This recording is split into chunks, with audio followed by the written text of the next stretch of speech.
Because what that reminded me of is the hadith of the Prophet Muhammad sallallahu alayhi wasallam. Whatever you live on, the deen that you live on, whatever you claim it to be, whatever you lived on, trust me, that's what you're going to die on. And don't you dare for a moment think that every person that gets cancer or every person that goes through a test like that it's a it's a good thing for him. Sometimes it's the opposite. Sometimes it's the opposite. You see, it happened to be good for him because he lived a life that was pleasing to Allah. He remembered Allah in good times. Therefore, Allah subhanahu wa ta'ala remembered him in times of difficulty. Trust me, I believe that Allah didn't give it to him simply because, wallah, he's Muhammad now again, he happens to be special. No. He worked hard when things were good, when things were easy, when people usually forget Allah, when people usually don't have time for deen, when people usually don't have time for the masjid. He remembered Allah then, so therefore Allah subhanahu wa ta'ala remembered him when he needed him the most. Allah there remembered him. Allah subhanahu wa ta'ala stayed with him. And Allah subhanahu wa ta'ala allowed him to die bi'idhnillah successfully. Something that many of us think, yeah brother, I'm Muslim, alhamdulillah, look at me, I'm living, I'm going, I'm coming. Of course I'm gonna die on Tawheed. How do you know this? What proof do you have that you're gonna die on this? Wallahi, I know people, Muslims, born Muslims, raised Muslims. I know people here in Sydney whom Allah subhanahu wa ta'ala gave them cancer, and trust me, they didn't deal with it like how Muhammad dealt with it. And I'm gonna share some stories with you, and you might say, yeah man, wow, that's a bad Muslim. Is he really? Because honestly, we're living the same life. One guy gave me a call and said to me, brother, there's a 54-year-old Muslim, never prayed in his life, never prostrated once in his life. He said to me, brother, he's dying, we really think he's at his last stages. Please, this guy's a family friend, there's no one in the family that even prays. He said to me, please man, do you think maybe you can go, I don't know, Allahu Alam, maybe you can say some words, whatever. I said to him, yeah, khalas, whatever, tell the family that I'll be there tomorrow. He calls me up a few hours later, he said to me, brother, please make sure you don't go visit that brother, man. I said to him, why not? He goes, as soon as he heard that a religious guy is going to come visit him, he lost it, man. He lost it. In fact, he ordered the hospital that no one is to visit me from now on except my immediate family. He died 2 days after that. Now, I'm not saying he died on kufr or no. Wallahi, whatever he died on, that's between him and Allah. But because you live that life, you die on that. You live that life, you die on that. And I want you to think about your life. Because tonight I'm not questioning your faith. I'm not questioning, do you love Allah? Habibi, we all talk the talk. Brother, I love Allah, I'll die for Allah. I love the Prophet Muhammad sallallahu alaihi wasallam, I'll die for his sunnah. Yep. Habibi, Allah doesn't look for lip service. Allah looks for action. You look at your life. Do you really love Allah? Do you really love Salah? Do you really love the masjid? How do you know? But look at your relationship with it. If you're lucky, if you're a wali of Allah, if you're a gun, if you're an absolute gun, you come to Jum'ah's prayer. And not just any Jum'ah. Wallahi, I get phone calls, brother, can you tell me what time is the khutbah there? I'm like, yeah brother, so the khutbah starts at 1:15. He says, no, as in what time do you pray the salah for the khutbah? I said, brother, I'm telling you, the khutbah is at 1:15. Who cares when the prayer is? You need to be there at 1:15. That's me, brother, I'm not interested in the khutbah. What time is the salah so I can double park, I come in, I pray my 2 rak'at, I gotta go, bro. You live on that deen, you die on that deen. You see, every one of us here, and I'm sure, wallahi, I don't doubt, every one of us thinks, brother, I'm the best Muslim. Wallahi, I love Allah. I love the Quran. Well, do you really love the Quran? How much of it have you memorized? I'm 33. Uqsam billah, I'm embarrassed to tell you how much Quran I've memorized. Wallahi, I'm embarrassed to tell you. Allah come pull me aside to me, hey Hubbas, you love the Quran? Astaghfirullah, bro, what are you saying? Well, I'll die for the Quran. Do you really, you spinner? Do you really?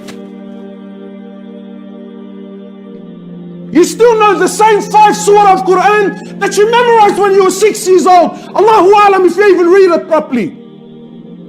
30 years of life has passed you and you haven't increased a single verse of Quran. and you want to come play the violin and tell me how much you love the Quran. Habibi, look, you're not standing in front of me, you're standing in front of Allah. But do you really? So don't think everyone that gets cancer, wallah, he deals with it nice. Brother, yeah, cancer is good. It gives you a time to repent. It gives you a chance. Yeah, I wish I get cancer. Allahu Akbar. Look how arrogant we are. Why is it that when you think cancer, everyone buckles? But didn't Allah tell you you can die at any moment? Some of us have more yaqeen in the words of a doctor. Some of us have more yaqeen in the words of an unbeliever with a suit and a tie and a little certificate on the back. Some of us have more yaqeen in his words than the words of your Prophet Muhammad sallallahu alaihi wasallam. Nah, brother, astaghfirullah. Really, when you read the hadith and when you read the ayat of Quran, that can come to you at any moment, you don't panic. But when a doctor tells you, look brother, after looking at your tests, Allahu alam, we think you got about 2 weeks. 2 weeks? Is that all I have? You didn't react the same when Allah said you can die any moment. You didn't react the same.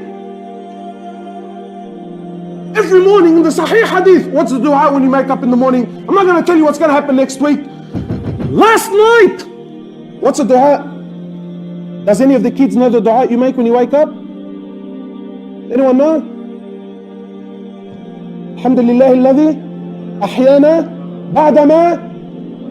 You were dead last night. You were dead last night. You were dead.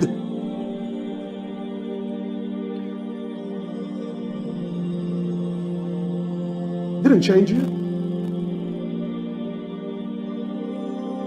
So yeah, we're here for Muhammad Nagi because but really you should be here for yourself.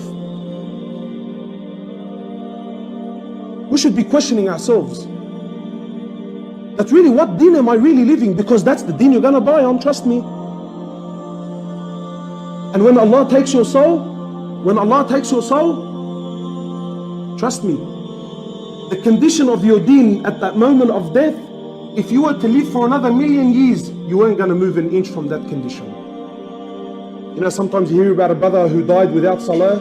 Wallah, he had intentions to pray. Wallah, brother, you know, Habibi, he died without salah. And trust me, if he died without salah, that means that when Allah took his life, he was never gonna pray. He was never gonna pray. Where you go, that's how you're going to stand in front of Allah subhanahu wa ta'ala. One of the mashayikh, he actually mentions, he says that a family called him to come visit someone who's dying. An old man was on his deathbed. So the shaykh says, I went to the house. There's an old man, and they're asking me, look, can you come see our dad? He said, when I got there, he said, I parked my car, I got out of the car, and the house was blaring. Kulthum, you know, this Egyptian singer. He said they were blaring it. He said, I couldn't believe my ears. He said, at least I'll pray, play Quran, something. He said, I got to the house and they're blaring music and their father's dying. He said, so obviously they picked up and they were a bit uncomfortable, so they turned off the music and played some Quran. You know what happened? The father from the room is on his deathbed. He said, turn that stuff off and put her back on. She soothes my soul, man.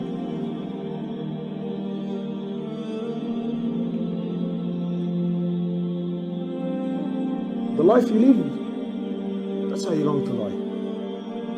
Don't kid yourself. Don't look at others, but look at yourself. How many more messages do you have to hear? How many more funerals do you have to attend? I'm not doubting that we're Muslims. I'm not doubting. What quality, bro? What quality? What quality? Today your kid gets a little bit sick. Of course, you don't say it on your tongue, but deep down in your heart, brother, why did Allah do this to me for, man? I pay my zakat. What? So you pay zakat, what? What? Allah owes you something? No, but I'm just saying, like, alhamdulillah, I pray. I give money in charity, and this guy, he doesn't pray, and his kids, there's nothing wrong with them. Brother, why is Allah? Is that how you're going to stand in front of Allah with a heart like that? So please, my brothers, wallahi, we need to make a change. I'm jealous of this brother because he's one of the rare brothers that I was able to see. And again, of course, this is my opinion. I believe he died successfully. And for that, I'm jealous. For that, I'm not jealous, I'm actually dirty, bro. That's how jealous I am. Because I don't know what my fate is going to be.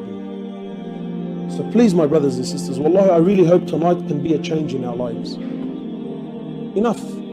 Wallahi, we've promised Allah again and again. Ramadan comes and Ramadan goes. Hajj comes and Hajj goes. And this person dies and this person goes.